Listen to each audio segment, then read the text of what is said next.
The central government is working with the state governments on deregulation and reducing compliance requirements.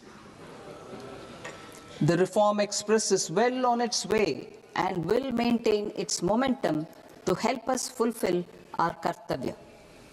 I now move to specific proposals. Under our first kartavya, to accelerate and sustain economic growth, I propose interventions in 6 areas. 1. Scaling up manufacturing in 7 strategic and frontier sectors. 2. Rejuvenating legacy industrial sectors. 3. Creating champion MSMEs. 4. Delivering a powerful push for infrastructure. 5. Ensuring long-term security and stability. And 6. Developing city economic regions. Scaling up of manufacturing in 7 strategic and frontier sectors. Biopharma Shakti, meaning biopharma strategy for health advancement through knowledge, technology, and innovation. India's disease burden is observed to be shifting towards non-communicable diseases like diabetes, cancer, and autoimmune disorders. Biologic medicines are key to longevity and quality of life at affordable costs. To develop India as a global biopharma manufacturing hub,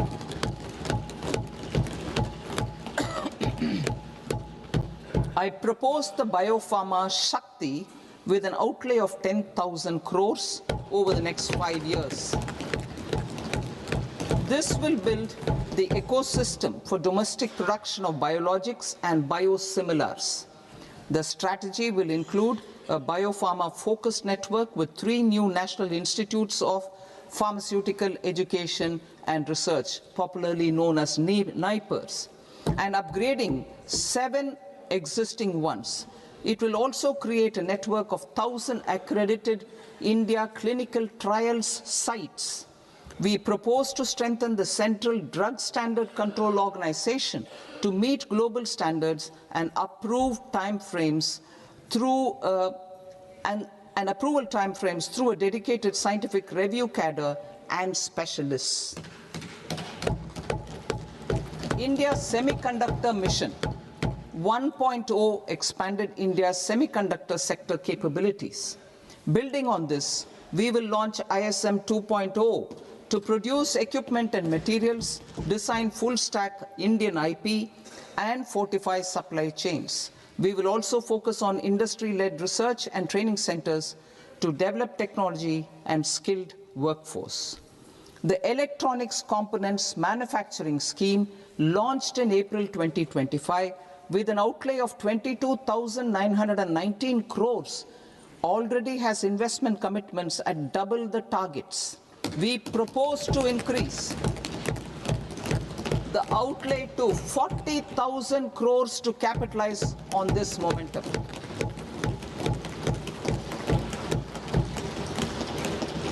A scheme for rare earth permanent magnets was launched in 2025 November. We now propose to support the mineral-rich states of Odisha, Kerala, Andhra Pradesh, and Tamil Nadu to establish dedicated rare earth corridors to promote mining, processing, research, and manufacturing. To enhance domestic chemical production and reduce import dependency, we will launch a scheme to support states in establishing 3 dedicated chemical parks through challenge route on a cluster-based plug-and-play model. Strong capital goods.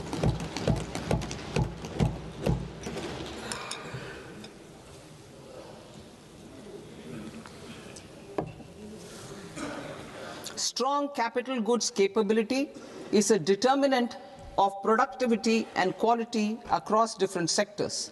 Towards building this capacity, I propose the following. High-tech tool rooms will be established by central public sector enterprises at 2 locations as digitally enabled automated service bureaus that locally design, test, and manufacture high-precision components at scale and at lower cost. 2. A scheme for enhancement of construction and infrastructure equipments will be introduced to strengthen domestic manufacturing of high-value and technologically advanced CIE. This can range from lifts in a multi-storied apartment or firefighting equipment in multiplexes, large or small, and to tunnel boring equipments for building metros and high-altitude roads. I also propose a scheme for container manufacturing to create a globally competitive container manufacturing ecosystem with a budgetary allocation of 10,000 crores over a 5-year period. For the labor-intensive textile sector, I propose an integrated program with 5 subparts. 1. The National Fiber Scheme for self-reliance in natural fibers, such as silk, wool, and jute, man-made fibers, and new-age fibers. Textile expansion and employment scheme to modernize traditional clusters with capital support for machinery, technology upgradation, and common testing and certification centers. 3. The National Handloom and Handicraft Program to integrate and strengthen existing schemes and ensure targeted support for weavers and artisans. Tex Eco Initiative to promote globally competitive and sustainable textiles and apparels. Samarth 2.0 to modernize the upgrade the textile skilling ecosystem through collaboration with industry and academic institutions. Further, I propose to set up mega textile parks in challenge mode. They can also focus on bringing value addition to technical textiles. I propose to launch the Mahatma Gandhi Gram Swaraj initiative to strengthen khadi, handloom, and handicrafts. This will help in global market linkage and branding. It will streamline and support training, skilling, quality of process, and production. This will benefit our weavers, village industries, one district, one product, ODOP initiative, and also our rural youth. India has the potential to emerge as a global hub for high quality, affordable sports goods. I propose a dedicated initiative for sports goods that will promote manufacturing, research, and innovation in equipment design as well as material sciences. Rejuvenation of legacy industrial clusters. I propose to introduce a scheme to revive 200 legacy industrial clusters to improve their cost competitiveness and efficiency through infrastructure and technology upgradation. Creating champion SMEs and supporting micro enterprises.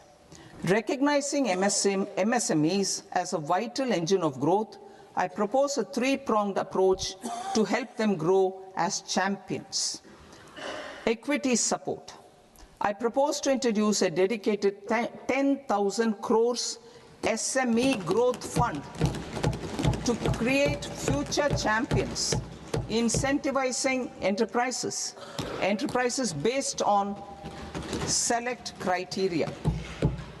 I also propose to top up the Self-Reliant India Fund set up in 2021 with 2,000 crores to continue support to micro enterprises and maintain their access to risk capital.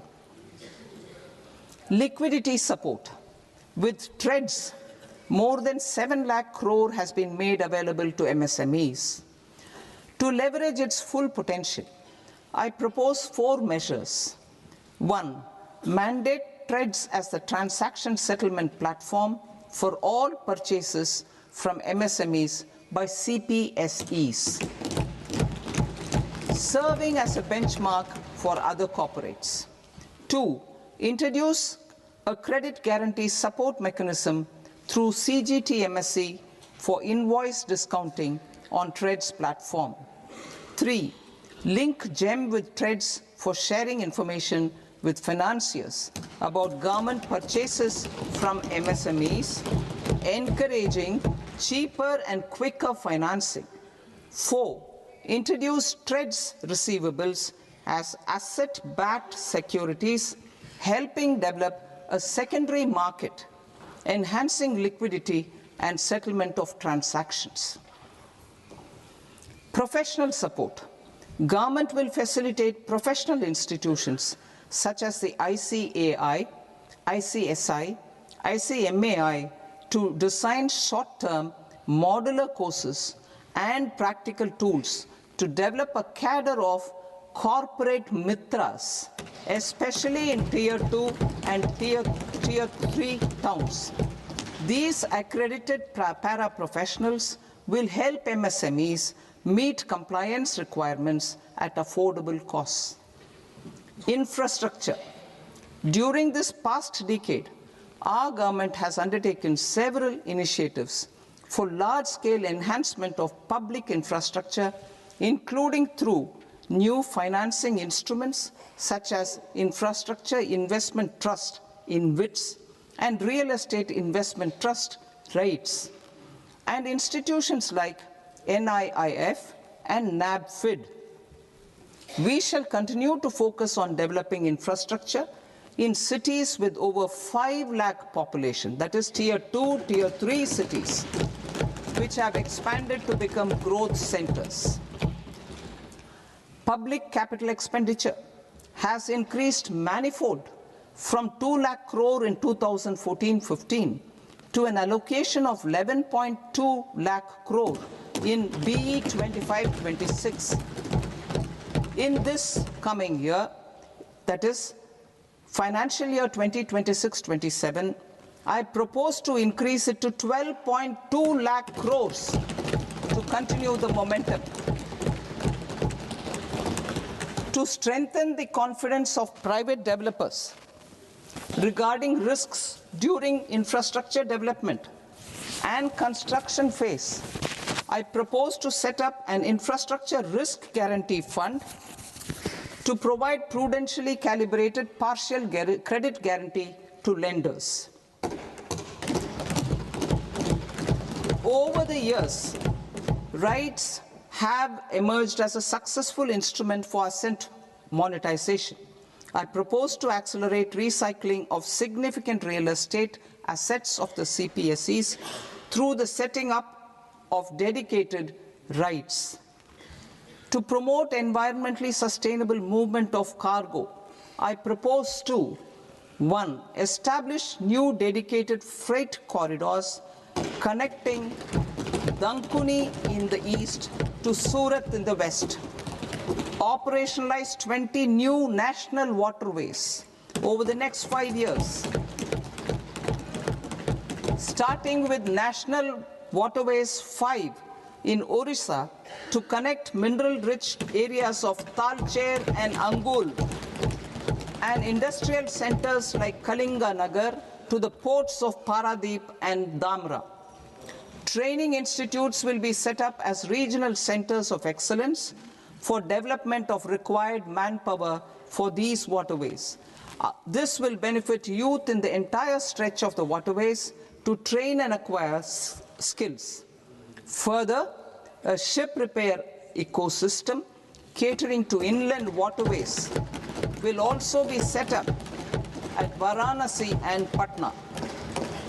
And C, launch a coastal cargo promotion scheme for incentivizing a modal shift from rail to road to increase the share of inland waterways and coastal shipping from 6% to 12% by 2047. To enhance last mile and remote connectivity and promote tourism, I propose to give incentives to indigenize manufacturing of seaplanes. A seaplane VGF scheme will be also introduced to provide support for operations. Carbon capture, utilization and storage. Aligning with the roadmap launched in December 2025, the carbon capture,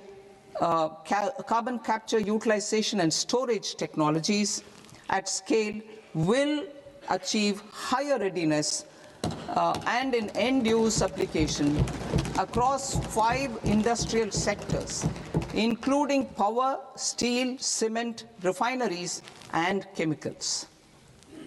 An outlay of 20,000 crore is proposed over the next 5 years for this purpose. City economic regions.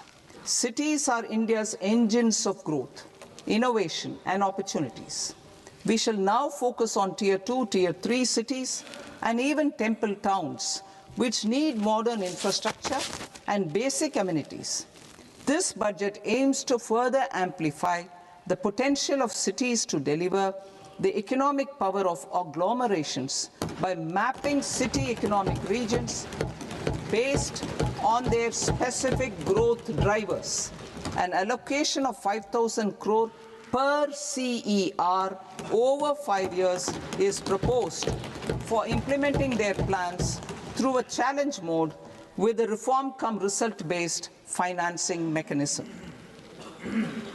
In order to promote environmentally sustainable passenger systems, we will develop 7 high-speed rail corridors between cities as growth connectors, namely Mumbai to Pune, Pune to Hyderabad, Hyderabad to Bengaluru, Hyderabad to Chennai, Chennai to Bengaluru, Delhi to Varanasi, Varanasi to Siliguri.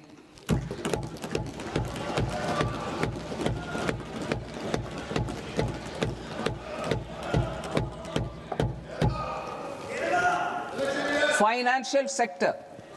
The Indian banking sector today is characterized by strong balance sheet, historic highs in profitability, improved asset quality, and coverage exceeding 98% of villages in the country.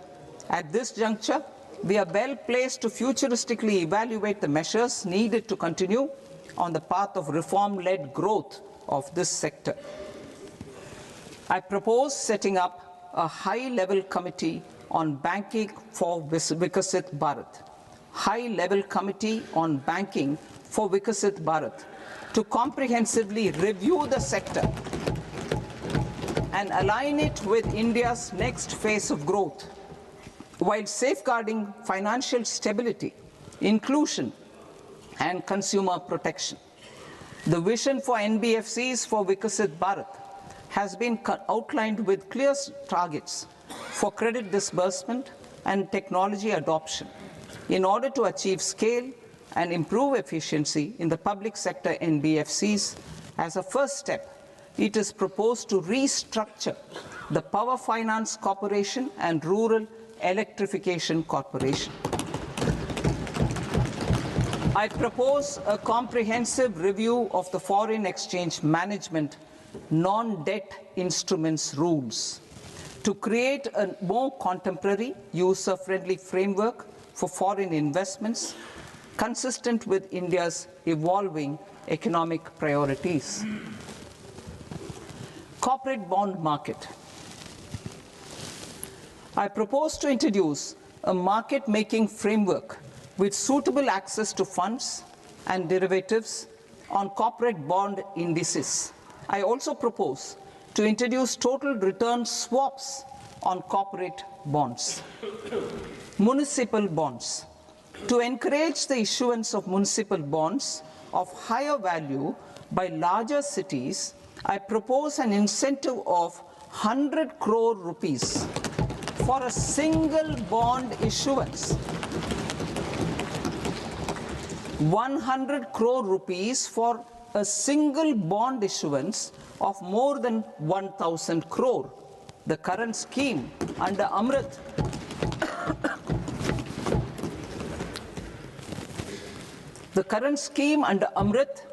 which incentivizes issuances up to 200 crores only, will also continue to support smaller and medium towns. That will also continue to support the smaller and medium towns. Ease of doing business. Individual persons resident outside India, PROI, will be permitted to invest in equity instruments of listed Indian companies through the Portfolio Investment Scheme. It is also proposed to increase the investment limit for an individual PROI under the scheme from 5% to 10%, with an overall investment limit for all individual PROIs to 24% from the current 10%. Emerging technologies including AI. 21st century is technology-driven. Adoption of technology is for the benefit of all people. Farmers in the field, women in STEM, youth keen to upskill, and Divyangjan to access newer opportunities. The government has taken several steps to support new technologies through AI Mission, National Quantum Mission, Anusandhan National Research Fund, and Research and Development and Innovation Fund. Our second kartavya is to fulfill aspirations and build capacities. Close to 25 crore individuals have come out of multi-dimensional poverty through a decade of our government's sustained and reform-oriented efforts.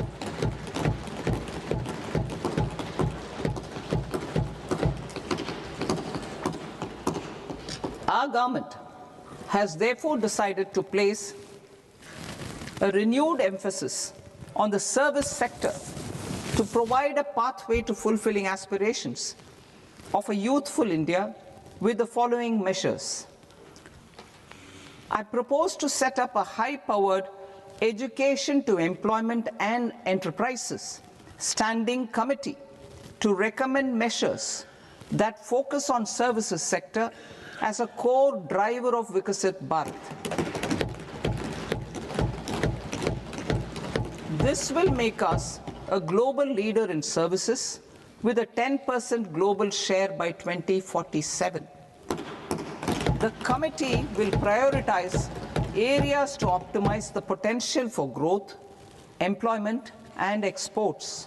They will also assess the impact of emerging technologies, including AI, on jobs and skill requirements and propose measures thereof. To create a range of skilled career pathways, a new range of skilled career pathways for our youth, I propose interventions in the following sectors. Health. Existing institutions for allied health professionals will be upgraded and new AHP institutions established in private and government sectors. This will cover 10 selected disciplines, including optometry, radiology, anesthesia, OT technology, applied psychology, and behavioral health, and add 1 lakh AHPs over the next 5 years.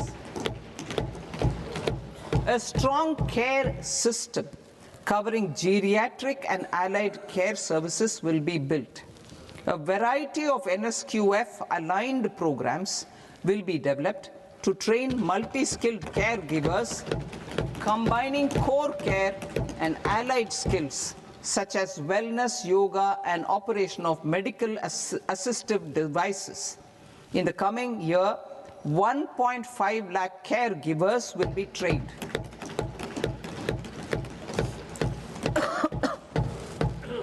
Hubs for medical value tourism.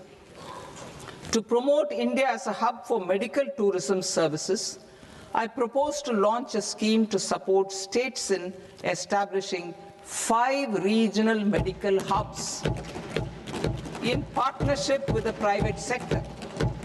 These hubs will serve as integrated healthcare complexes that combine medical, educational, and research facilities. They will have Ayush centers, medical value tourism facilitation centers, and infrastructure for diagnostics, post-care, and rehabilitation. These hubs will provide diverse opportunities, job opportunities for health professionals, including doctors and AHPs. Ancient Indian yoga, already respected in several parts of the world, was given a mass global recognition when Honorable Prime Minister took it to the UN. Post-COVID, Ayurveda gained a similar global acceptance and recognition. Exporting quality Ayurveda products helps farmers who grow the herbs and youth who process the products. To meet growing global demand, a few more steps are being taken.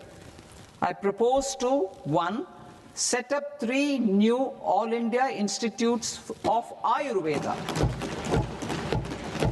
2, upgrade Ayush pharmacies and drug testing labs for higher standards of certification ecosystem and make available more skilled personnel.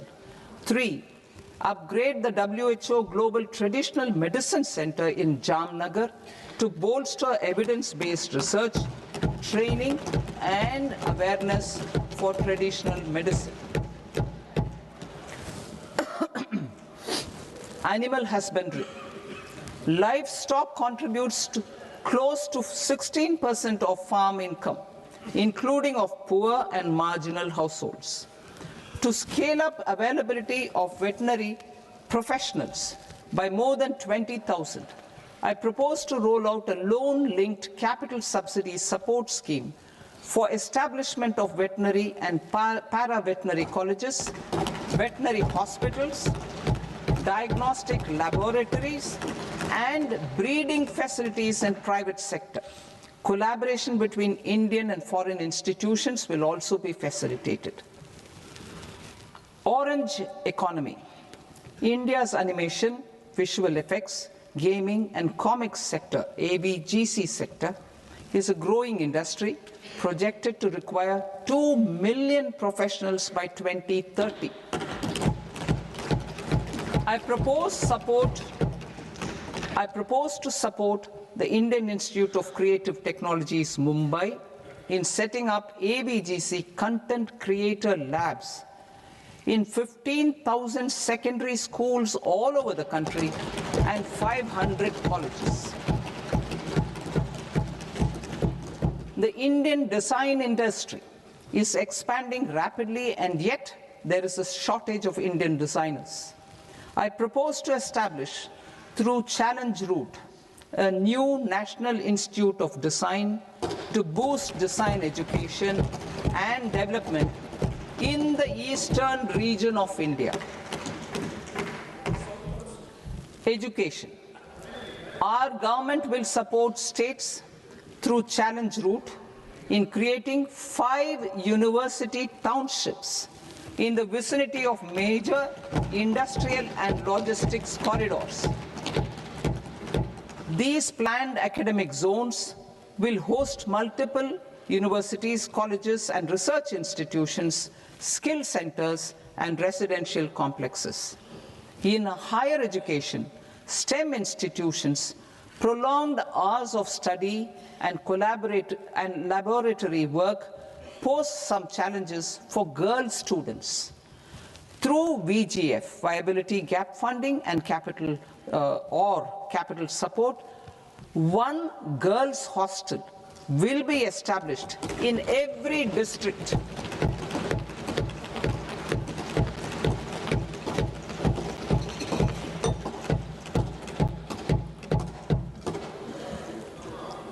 To promote astrophysics and astronomy via immersive experiences, 4 telescope infrastructure facilities will be set up or upgraded. The National Large Solar Telescope, the National Large Optical Infrared Telescope, the Himalayan Chandra Telescope, and the Cosmos 2 Planetarium. Tourism. The tourism sector has the potential to play a large role in the employment generation, forex earnings, and expanding the local economy. I propose to set up a National Institute of Hospitality by upgrading the existing National Council for Hotel Management and Catering Technology. It will function as a bridge between academia, industry, and government. I also propose a pilot scheme for upskilling 10,000 guides in 20 iconic tourist document all places of significance, cultural, spiritual, and heritage. This initiative will create a new ecosystem of jobs for local researchers, historians, content creators, and technology partners. India has the potential and opportunity to offer world-class trekking and hiking experience. We will develop ecologically sustainable mountain trails in Himachal Pradesh, Uttarakhand, and Jammu Kashmir.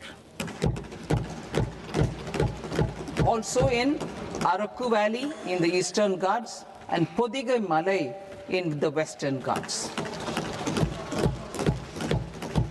Turtle trails along key nesting sites in the coastal areas of Odisha, Karnataka, and Kerala. And 3 bird watching trails along the Pulikat Lake in Andhra Pradesh, Tamil Nadu. It's on the border. Under the visionary leadership of Honorable Prime Minister, we established the International Big Cat Alliance in 2024. This year, India is hosting the first ever Global Big Cat Summit, where heads of governments and ministers from 95 range countries will deliberate on collective strategies for conservation. Heritage and culture tourism. I propose to develop 15 archaeological sites, including Lothal, Dolavira, Rakhi Gadi, Adichanallu, Saranath, Hastinapur, and Leh Palace into vibrant experiential cultural destinations.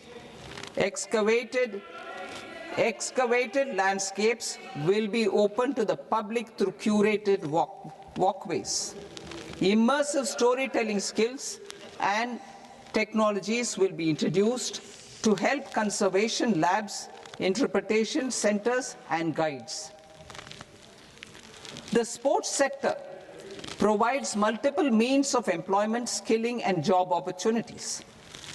Taking forward the systematic nurturing of sports talent, which is set in motion through the Khelo India program earlier, I propose to launch a Khelo India mission to transform the sports sector over the next decade. The mission will facilitate an integrated talent development pathway supported by training centers, which are foundational, intermediate, and elite levels. B, systematic development of coaches and support staff. C, integration of sports science and technology. D, competitions and leagues to promote sports culture and provide platforms. And E, development of sports infrastructure for training and competition. Our third Kartavya aligns with our vision of Sabka Saath, Sabka Vikas towards Vikasit Bharat. This requires targeted efforts for 1, increasing farmer incomes through productivity enhancement and entrepreneurship, with special attention to small and marginal farmers. B, empowering Divyangjan through access to livelihood opportunities, training, and high-quality assistive devices. C, empowering the vulnerable to access mental health and trauma care. D, focus on the Purvodaya states and the Northeast region to accelerate development and employment opportunities. Fisheries. We will undertake initiatives for integrated development of 500 reservoirs and Amrit Sarovars. 2. Strengthen the fisheries value chain in coastal areas and enable market linkages involving startups and women-led groups together with fish farmer producer organizations. Animal husbandry. To provide quality employment opportunities in rural and peri-urban areas, we will support the animal husbandry sector in entrepreneurship development through A credit-linked subsidy program, B, scaling up and modernization of livestock enterprises, C, enhanced creation of livestock, dairy and poultry,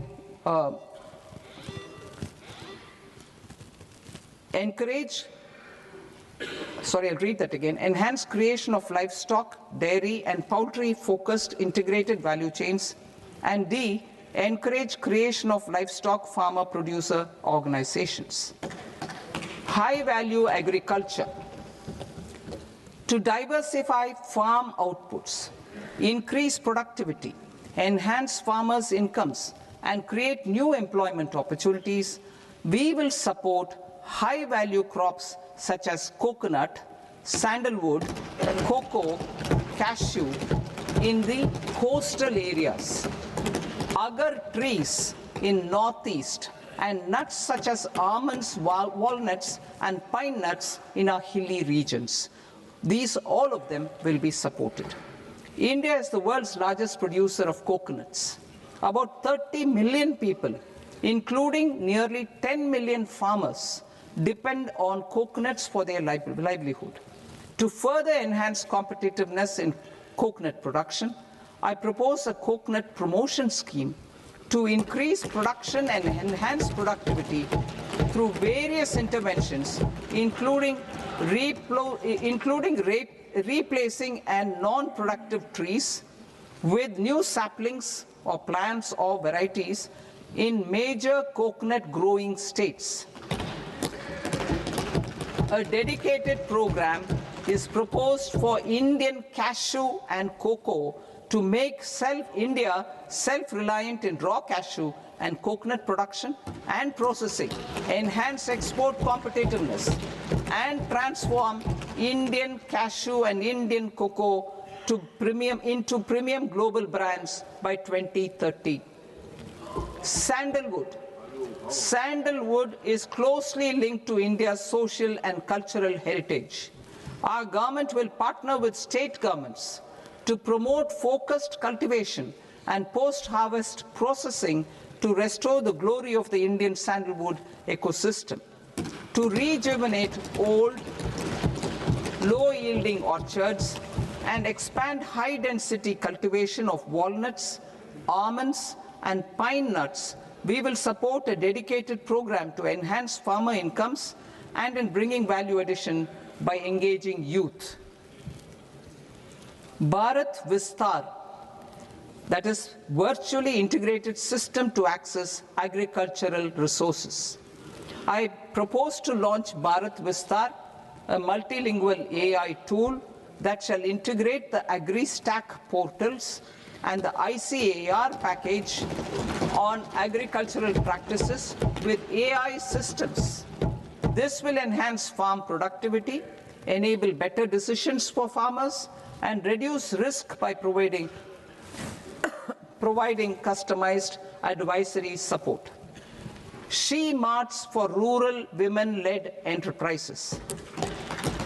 Building on the success of Lakpati Didi program, I propose to help women take the next step from credit-linked livelihoods to being owners of enterprises. Self-help entrepreneur, She Marts will be set up as community-owned retail outlets within the cluster-level federations through enhanced and innovative financing instruments. Empowering Divyangjan. Divyangjan Kaushal Yojana. Information technology, AVGC sectors, hospitality and food and beverages sectors often offer task-oriented and process-driven roles which are suitable for Divyangjan. We will ensure dignified livelihood opportunities through industry-relevant and customized training specific to each Divyangjan group. Divyang Sahara Yojana, timely access to high-quality assistive devices for all eligible Divyangjan is a fundamental need.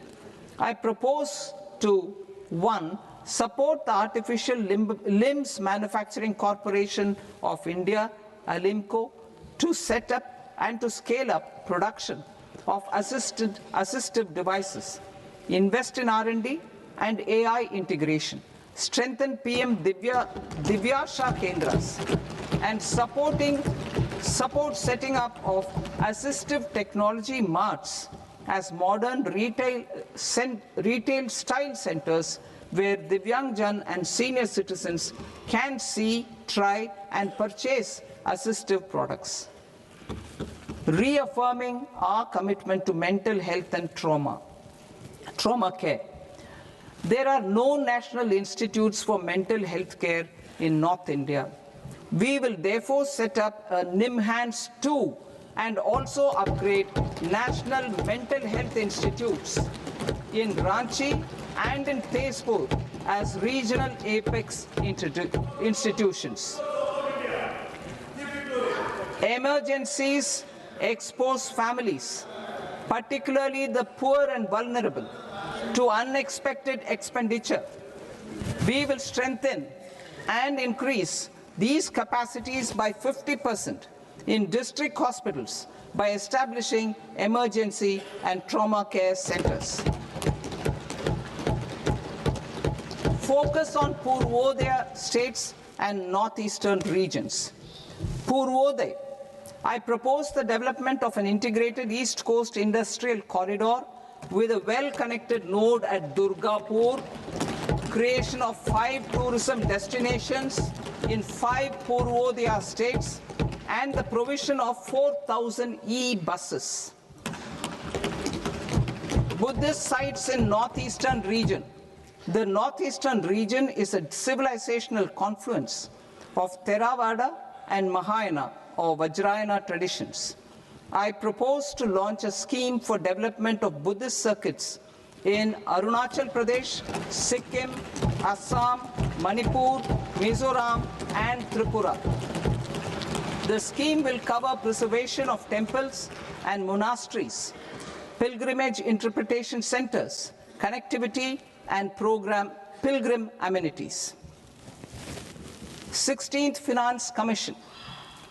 On 17th November 2025, the 16th Finance Commission submitted its report to the President. As mandated under Article 281 of the Constitution, the government is to lay the report along with the explanatory memorandum on the action taken report on the recommendations of the Commission in Parliament, which, Sir, Honourable Speaker, you've allowed me to do at the commencement of this session. The government has accepted the recommendation of the Commission to retain the vertical share of devolution at 41%. As recommended by the Commission, I have provided 1.4 lakh crores of rupees to the states for the year 2026-2027 as Finance Commission grants. These include rural and urban local body and disaster management grants. Fiscal consolidation.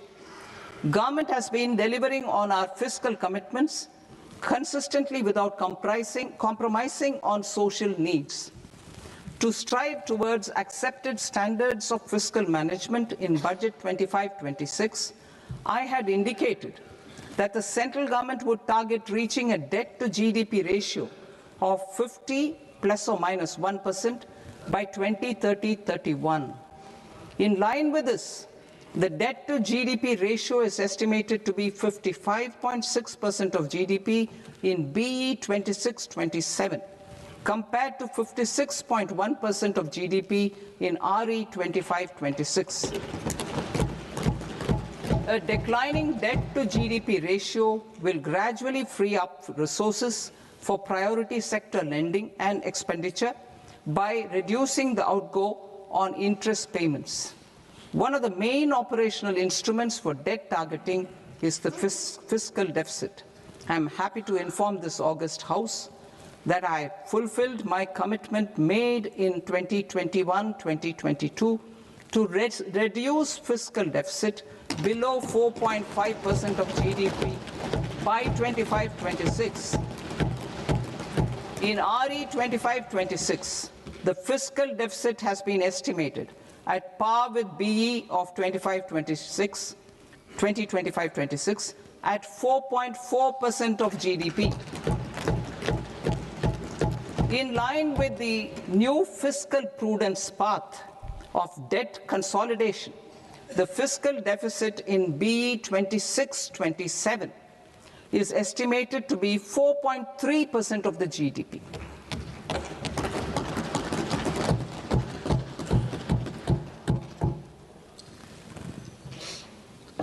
The revised estimates of the non-debt receipts are 34 lakh crore rupees, of which the centre's net tax receipts are 26.7 lakh crore. The revised estimate of the total expenditure is 49.6 lakh crore rupees, of which the capital expenditure is about 11 lakh crores. Budget estimates 2026 to 2027. Coming to 26-27, the non-debt receipts and the total expenditure are estimated as 36.5 lakh crore and 53.5 lakh crore respectively. The centre's net tax receipts are estimated at 28.7 lakh crore rupees. To finance the fiscal deficit, the net market borrowings from dated securities are estimated at 11.7 lakh crore rupees. The balance financing is expected to come from small savings and other sources. The gross market borrowings are estimated at 17.2 lakh crore rupees. I'll now move to Part B. Part B, direct taxes.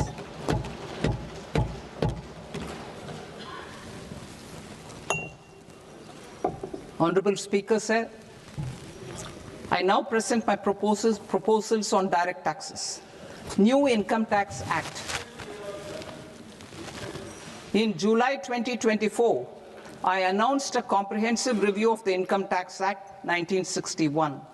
This was completed in a record time, and the Income Tax Act 2025 will come into effect from 1st April 2026. The simplified income tax rules and forms will be notified shortly, giving adequate time to taxpayers to acquaint themselves with its requirements. The forms have been redesigned such that ordinary citizens can comply without difficulty. Ease of living.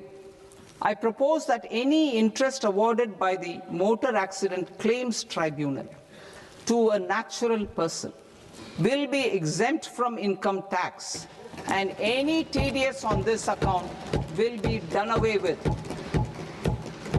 I propose to reduce TCS rate on the sale of overseas tour program package from the current 5% and 20% to 2% without any stipulation of amount.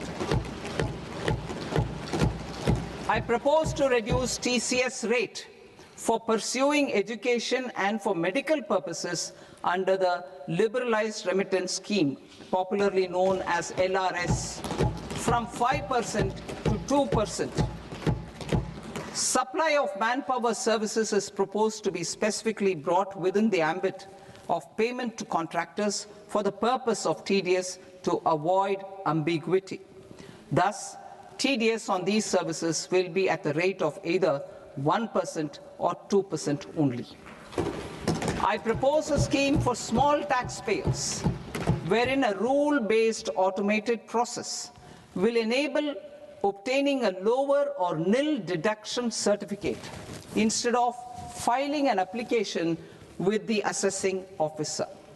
For the ease of taxpayer holding securities in multiple companies, I propose to enable depositories to accept Form 15G or Form 15H from the investor and provide it directly to various relevant companies. I propose to extend time available for revising returns from 31st December to up to 31st March with the payment of a nominal fee. I also propose to stagger the timeline for filing of tax returns. Individuals with ITR 1 and ITR 2 returns will continue to file till 31st July, and non-audit business cases or trusts are proposed to be allowed time till 31st August. TDS on sale of immovable property by a non-resident is proposed to be deducted and deposited through resident buyers and his or her PAN-based challan instead of requiring a TAN, which is a temporary accounting number. To address practical issues of small taxpayers like students, young professionals, tech employees, relocated NRIs, and such others, I propose to introduce a one-time 6-month foreign asset disclosure scheme for these taxpayers to disclose income or assets below a certain size. This scheme would be applicable for two categories of taxpayers, namely A, who did not disclose their overseas income or assets, and B, who disclosed their overseas income and or paid due tax but could not declare the asset acquired. For category A, the limit of undisclosed income or asset is proposed to be up to 1 crore rupees. They need to pay 30% of fair market value of asset or 30% of undisclosed income as tax and 30% as additional income tax in lieu of penalty, and would thereby get immunity from prosecution. For category B, asset value is proposed to be up to 5 crore rupees. Here, immunity from both penalty and prosecution will be available with a payment of fee of 1 lakh rupees. Rationalizing penalty and prosecution. Multiplicity of proceedings are hindrance to the ease of doing business. I propose to integrate assessment and penalty proceedings by way of a common order for both. There will be no interest liability on the taxpayer on the penalty amount for the period of appeal before the first appellate authority, irrespective of the outcome of appeal process. Further, quantum of prepayment is being reduced from 20% to 10% and will continue to be calculated only on core tax demand. As an additional measure for reducing litigation, I propose to allow taxpayers to update their returns even after reassessment proceedings have been initiated, and an additional 10% tax rate over and above the rate applicable for the relevant year. The assessing officer will then use only this updated return in his proceedings. There is already a framework for immunity from penalty and prosecution in the cases of underreporting. I propose to apply this framework for immunity to misreporting too.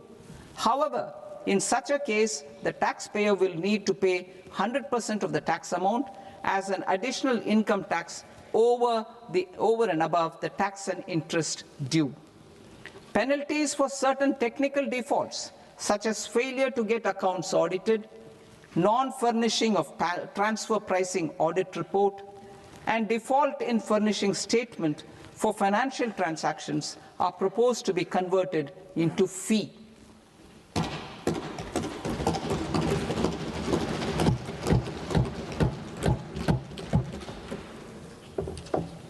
I propose to rationalize prosecution framework under Income Tax Act while maintaining a careful balance for deterrence in some serious offence. Non-production of books of account and documents and requirement of TDS payment where payment is made in kind are being decriminalized. Further, minor offences will attract fine only. The remaining prosecutions will be graded commensurate with the quantum of offence. They will entail only simple imprisonment with maximum imprisonment reduced to 2 years and power to courts to convert even those into fines. There is no penalty. There is no penalty presently for non-disclosure of non-immovable foreign assets with aggregate value less than 20 lakh rupees. I propose to also provide them with immunity from prosecution with retrospective effect from 1/10/2024.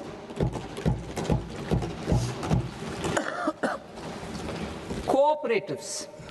Deduction is already allowed to a primary cooperative society engaged in supplying milk, oilseeds, fruits or vegetables raised or grown by its members. I propose to extend this deduction to also include supply of cattle feed and cotton seed produced by its members. I propose to allow inter-cooperative society dividend income as deduction under the new tax regime to the extent it is further distributed to its members. I further propose to allow exemption for a period of 3 years to dividend income received by a notified national cooperative federation on their investments made in companies up to 31/1/2026. This exemption would be allowed only for dividends further distributed to its member cooperatives. Supporting IT sector as India's growth engine. India is a global leader in software development services, IT-enabled services, knowledge process outsourcing services, and contract R&D services relating to software development. These businesses and their segments are quite interconnected with each other. All these services are proposed to be clubbed under a single category of information technology services with a common safe harbor margin of 15.5% applicable to all. The threshold for availing safe harbor for IT services is being enhanced substantially from 300 crore rupees to 2,000 crore rupees. Safe harbor for IT services shall be approved by an automated rule-driven process without any need for tax officer to examine and accept the application. Once applied by an IT services company, the same safe harbor can be continued for a period of 5 years at a stretch at its choice. For IT services companies who want to conclude advanced pricing agreement, APA, I propose to fast-track unilateral APA process for IT services and endeavor to conclude it within a period of 2 years. The period of 2 years can be extended by a further period of 6 months on taxpayers' request. I propose to extend the facility of modified returns available to the entity entering APA to its associated entities also. Attracting global business and investment. Recognizing the need to enable critical infrastructure and boost investment in data centers, I propose to provide tax holiday till 2047 to any foreign company that provides cloud services to customers globally by using data center services from India. It will, however, need to provide services to Indian customers through an Indian reseller entity. I also propose to provide a safe harbor of 15% on cost in case the company providing data center services from India is a related entity. To harness the efficiency of just-in-time logistics for electronic manufacturing, I propose to provide safe harbor to non-residents for component warehousing in a bonded warehouse at a profit margin of 2% of the invoice value. The resultant tax of about 0.7% will be much lower than in competing jurisdictions. To provide fillip to toll manufacturing in India, I propose to provide exemption from income tax for 5 years to any non-resident who provides capital goods, equipment, or tooling to any toll manufacturer in a bonded zone. To encourage vast pool of global talent to work in India for a longer period of time, I propose to provide exemption to global, non-India sourced income of a non-resident expert for a stay period of 5 years under notified schemes. I propose to provide exemption from minimum alternate tax, the MAT, to all non-residents who pay tax on presumptive basis. Tax administration. I propose to constitute a joint committee of Ministry of Corporate Affairs and Central Board of Direct Taxes for incorporating the requirements of income computation and disclosure standards, the ICDS, in the Indian Accounting Standards, IND AS itself.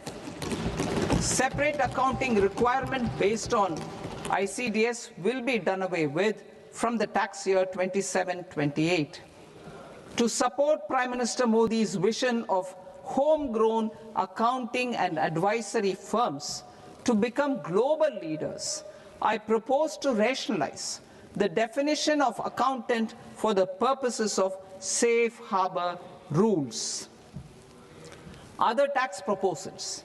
Change in taxation of buyback was brought in to address the improper use of buyback route by promoters. In the interest of minority shareholders, I propose to tax buyback for all types of shareholders as capital gains. However, to disincentivize misuse of tax arbitrage, promoters will pay an additional buyback tax.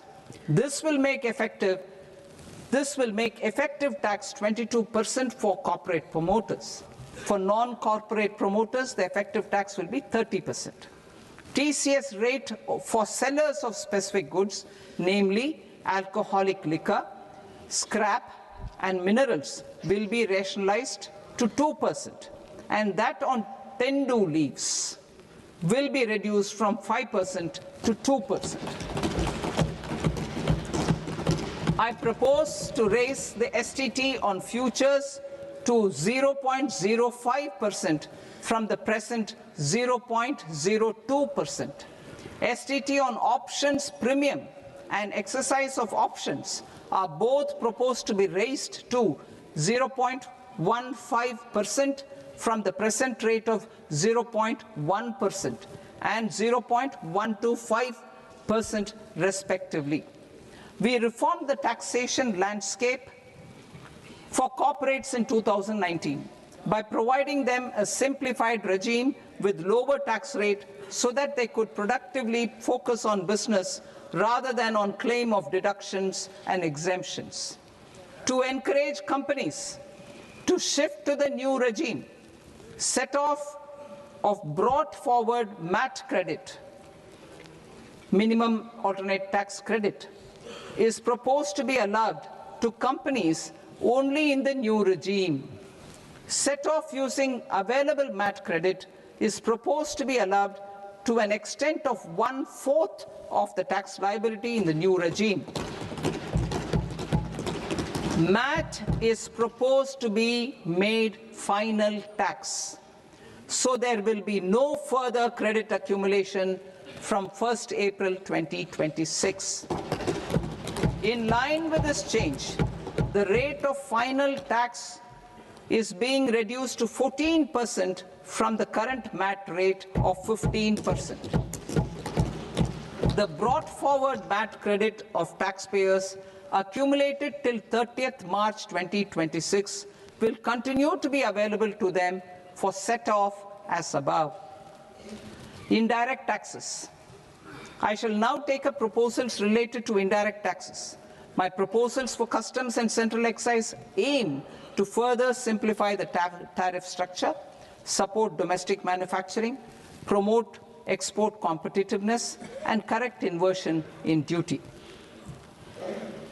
To continue weeding out long-continuing customs duty exemptions, I propose to remove certain exemptions on items which are being manufactured in India or where the imports are negligible. Similarly, to further simplify the process of ascertaining the rate of duty applicable on a particular item, I propose to incorporate certain effective rates in various customs notifications to the tariff schedule itself. I shall now take up sector-specific proposals. Promotion of exports of marine, leather, and textile products. I propose to increase the limit for duty-free imports of specified inputs used for processing seafoods for export from the current 1% to 3% of FOB value of the previous year's export turnover. I also propose to allow duty-free imports of specified inputs, which is currently available for exports of leather or synthetic footwear, to exports of shoe uppers as well.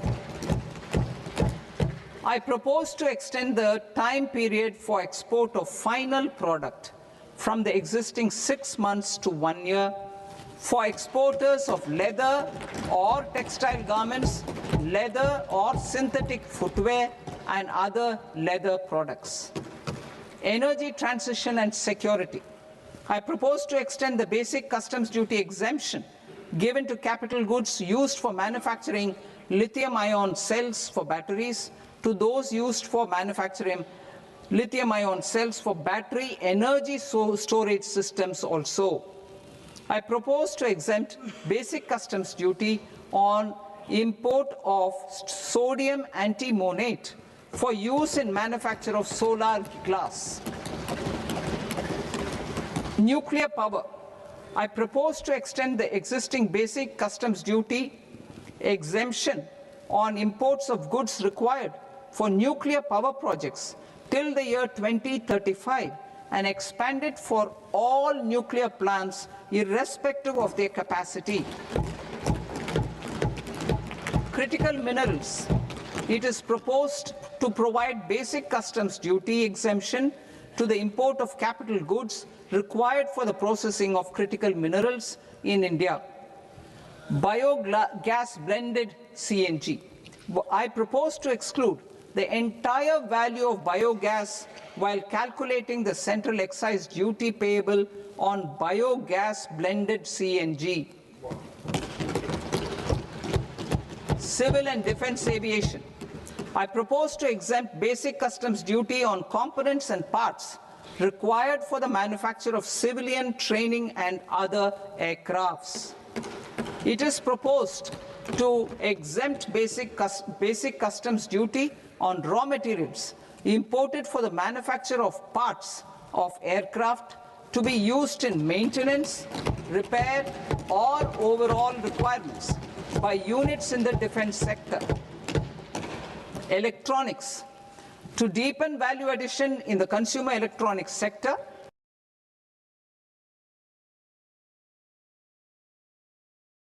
manufacture of microwave ovens. Special economic zone. To address the concerns arising about utilization of capacity by manufacturing units in the special economic zones due to global trade disruptions, I propose as a special one-time measure to facilitate sales by eligible manufacturing units in SEZs to the domestic tariff area at concessional rates of duty. The quantity of such sales will be limited to a prescribed proportion of their exports. Necessary regulatory changes will be undertaken to operationalize the measures while ensuring level playing field for the units working in the DTA. Ease of living. To rationalize the customs duty structure for goods imported for personal use, I propose to reduce the tariff rate on all dutiable goods imported for personal use from 20% to 10%. To provide relief to patients, particularly those suffering from cancer, I propose to exempt basic customs duty on 17 drugs or medicines. I propose also to add 7 more rare diseases for the purposes of exempting import duties on personal imports of drugs, medicines, and food for special medical purposes used in their treatment. Customs process. India's role and share in the global trade is poised for a major leap in line with our ambition and journey towards Vikasit Bharat. In this regard, I propose many measures for custom processes to have minimal intervention for smoother and faster movement of goods and greater certainty to the trade. Trust-based systems. I propose to enhance duty deferral period for Tier 2 and Tier 3 authorized economic operators, known as AEOs, from 15 days to 30 days. I propose to provide eligible manufacturer importers the same duty deferral facility. This should encourage them to get themselves accredited as a full-fledged Tier 3 AEO in due course. To provide greater certainty and for better business planning, I propose to extend validity period of advance ruling binding on customs from the present 3 years to 5 years. In the spirit of the whole of government approach,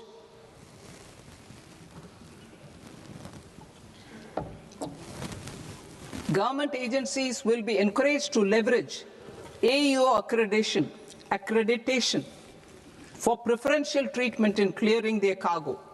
Regular importers with trusted long-standing supply chains will be recognized in the risk system so that the need for verification of their cargo every time can be minimized. Export cargo using electronic sealing. Export cargo using electronic sealing will be provided through clearance from the factory premises to the ship. For import of goods not needing any compliance, filing of bill of entry by a trusted importer and arrival of goods will automatically notify customs for completing their clearance formalities. This will enable goods to be released immediately on arrival. The customs warehouse framework will be transformed into a warehouse operator-centric system with a self-declarations, electronic tracking, and risk-based audit.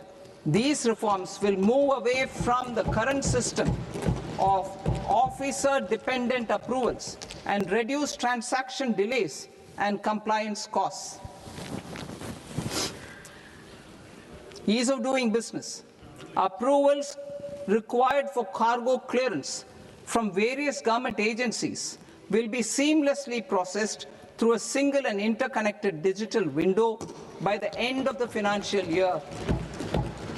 Processes involved in clearance of food, drugs, plant, and animal and wildlife products, accounting for about 70% of interdicted cargo, will be operationalized on this system by April 2026 itself. For goods not having any compliance requirement, clearance will be done by customs immediately after online registration is completed by the importer, subject to the payment of duty. Customs integrated system will be rolled out in 2 years as a single integrated and scalable platform for all customs processes. Utilization of non-intrusive scanning with advanced imaging and AI technology for risk assessment will be expanded in a phased manner with the objective to scan every container across all the major ports. New export opportunities to support Indian fishermen to fully harness the economic value of marine resources beyond our territorial waters. The following measures will be taken. A. Fish catch by an Indian fishing vessel in exclusive economic zone or on the high seas will be made free of duty. Landing of such fish on foreign port will be treated as export of goods. Safeguards will be put in place to prevent misuse during fish catch, transit, or transshipment. To support aspirations of India's small businesses, artisans, and startups to access global markets through e-commerce, I am pleased to announce complete removal of the current value cap of 10 lakh rupees per consignment on courier exports. In addition, handling of rejected and returned consignments will be improved with effective use of technology for identifying such consignments. I propose to revise provisions governing baggage clearance during international travel to address genuine concerns of passengers. The revised rules will enhance duty-free allowances in line with the present-day travel realities and provide clarity in temporary carriage of goods brought in or taken out. There are honest taxpayers who are willing to settle disputes by paying all their dues, but they get deterred due to negative connotation associated with penalty. They will now be able to close cases by paying an additional amount in lieu of penalty. Honorable Speaker, sir, with this, I commend the budget to this august House. Jai Hind.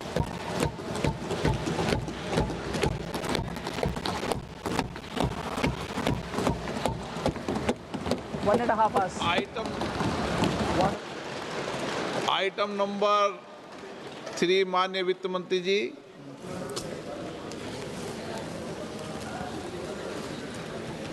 Item number 2, sir. 3 Sir, with your permission, I rise to lay on the table of the following statements under Section 3(1) of the Fiscal Responsibility and Budget Management Act of 2003. Medium-term fiscal policy cum fiscal policy strategy statement and macroeconomic framework statement. Item number 4 माननीय वित्त मंत्री जी। Sir, with your permission, I move for leave to introduce the Finance Bill 2026. प्रश्न ये कि विधेयक को पुनर्स्थापित करने की अनुमति प्रदान की जाए। जो सदस्य इस पक्ष में हाँ गए, जो सदस्य विरोध में ना गए, मेरे विचार में निर्णय हाँ वालों के पक्ष में हाँ वालों के पक्ष में अनुमति प्रदान की जाती है। माननीय मंत्री जी, अब विधेयक पूरे स्थापित करें। Sir, I introduce the bill. माननीय सदस्यगण, आपको सूचित किया जाता है कि माननीय वित्त मंत्री जी के बजट भाषण की कॉपी पब्लिकेशन काउंटर पर ली जाती है। बजट भाषण और बजट से संबंधित दस्तावेज आपके मोबाइल फोन और मेंबर पोर्टल्स पर ही उपलब्ध है। सभा की कार्रवाई कल सोमवार दिनांक 2 फरवरी 2026 को प्राप्त 11 बजे तक के लिए स्थगित की जाती है।